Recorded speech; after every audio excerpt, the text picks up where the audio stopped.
Hello, how are you? Hope you all are well. आज का जो सेशन है हम शुरू करते हैं। अ, देख सकते हैं कि आज की जो प्रेजेंट जो सिचुएशन है, जो प्रेजेंट जो कंडीशन है आपकी, वो दो चीज़ों पर बहुत बड़ा एक रोल प्ले कर रही है। पहला है आपका एजुकेशन, शिक्षा, और दूसरा है आपका है फाइनेंस यानी कि पैसा। ये दो चीज़ें जो सही से बैलेंस करके चलेगा वही आगे बढ़ पाएगा। पहला एजुकेशन है, दूसरा आपका फाइनेंस। ये दोनों चीज़ों को आपको बैलेंस करके चलना पड़ेगा सबको। और अगर हमने अपनी इन दोनों चीज़ को स्ट्रॉन्ग नहीं किया तो कहते नहीं है कि बना बनाया चीज़ आपके हाथ से फिसल जाती है, तो वो सेम सिनेरियो होने वाला है। सेम सिनेरियो होने वाला है। तो एजुकेशन पर भी ध्यान देना है, ठीक है, वो कि जो कि बहुत ज़रूरी है। दूसरे पर ध्यान देना है आपके फाइनेंस पर, यानी कि पैसे पर। आपके आपके पास एजुकेशन है, दैट इज़ ओके, है आपके पास, लेकिन आपके पास फाइनेंस की नॉलेज नहीं है, तब भी ये आपके लिए अच्छी बात नहीं है। वाइस वर्सा, अगर आपके पास फाइनेंस की नॉलेज, फाइनेंस है लेकिन आपके पास एजुकेशन की नॉलेज नहीं है, तो आप फाइनेंस को सही से यूटिलाइज नहीं कर पाओगे। तो ये दो चीज़ें बहुत ज़रूरी है, समझे? ठीक है ना?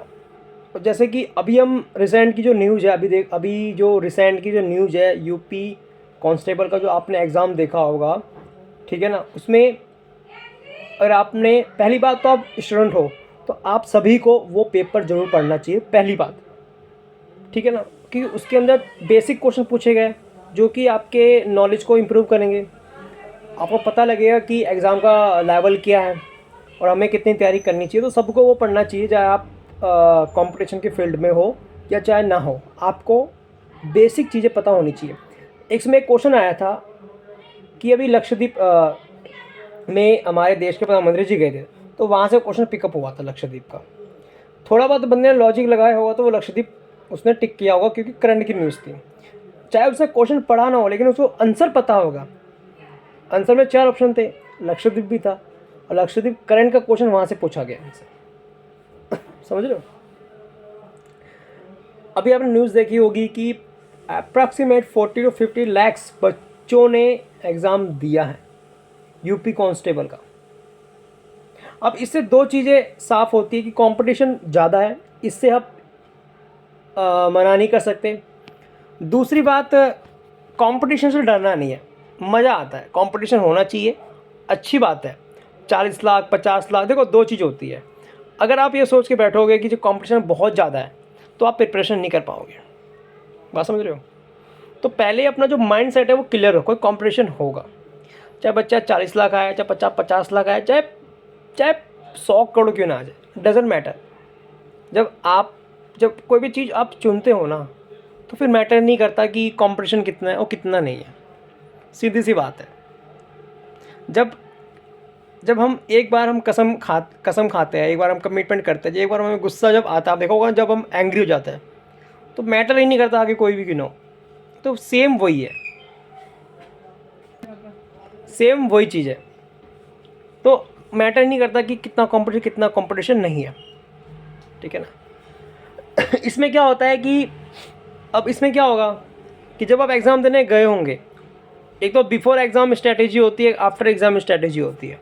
बिफोर एग्ज़ाम स्ट्रेटेजी का मतलब ये होता है कि जी आपको कंपटीशन पर ध्यान नहीं देना कि भाई कितने बच्चों ने फॉर्म भरा है, कितने बच्चे एग्ज़ाम देने गए हैं, कितने बच्चे जा रहे हैं, प्रीवियस कितने बच्चे, ये मैटर ही नहीं करता।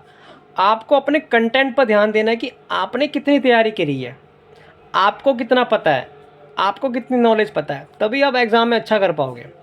जब एग्ज़ाम हो जाता है तो आफ्टर एग्ज़ाम को क्या करना चाहिए, आपको आफ्टर एग्ज़ाम क्या करना चाहिए, क्वेश्चन पेपर को पढ़ना चाहिए, उसकी आंसर की देखनी चाहिए, कोई दिक्कत नहीं, देखनी चाहिए, जो गलती करी उस चीज़ को एक्सेप्ट करना चाहिए, क्योंकि वो नेक्स्ट एग्ज़ाम में हमें रिपीटेशन ना हो, ठीक है ना। और जो भी स्कोर हो, चाहे बहुत कम स्कोर हो चाहे बहुत ज़्यादा स्कोर हो, डजेंट मैटर, आपने मेहनत से वो चीज़ करी है, आपकी मेहनत की वो पढ़ाई है, तो मेहनत की कमाई और मेहनत की पढ़ाई कभी धोखा नहीं देती, ये बात ध्यान रखना, हमेशा काम आती है। मेहनत की कमाई और मेहनत की पढ़ाई हमेशा काम आती है, चाहे आज नहीं आएगी तो कल आएगी, कल नहीं आएगी तो परसों आएगी, लेकिन काम जरूर आती है। ठीक है, समझ गए? अभी जो एग्ज़ाम बच्चों ने फॉर्म भरा है, आई थिंक राजस्थान में एग्ज़ाम है उसका पशुचर का, आप बिलीव नहीं करोगे 18 लाख लोगों ने फॉर्म भरा, 18 लाख लोगों ने उसको फॉर्म भरा है। वैकेंसी बहुत कम है, अगर परसेंटेज देखें तो वैकेंसी 1% से भी आई थिंक कम होगी। लेकिन हमें इस चीज़ को नहीं सोचना कि वैकेंसी कितनी है, बहुत कम है, बहुत ज़्यादा है, कितने बच्चों ने फॉर्म भरा है। हमें इस चीज़ पर फोकस ही नहीं करना, हमें अपने गोल पर, हमें अपने लक्ष्य पर, हमें अपने ड्रीम पर उसको फोकस करना है कि भाई मेरी प्रिपरेशन कितनी है, मुझे कितना तैयारी करनी है, किस किस सब्जेक्ट में मैं वीक हूँ, मुझे और इसको स्ट्रॉन्ग करने हैं। एक पॉजिटिव माइंडसेट के साथ आपको जाना है, एक पॉजिटिव अप्रोच के साथ आपको टाइम टेबल बनाना है, एक पॉजिटिव अप्रोच के साथ आपको टाइम टेबल को फॉलो करना है, पॉजिटिव अप्रोच के साथ आपको रिवीजन करनी है और पॉजिटिव अप्रोच के साथ आपको टेस्ट सीरीज़ देनी है।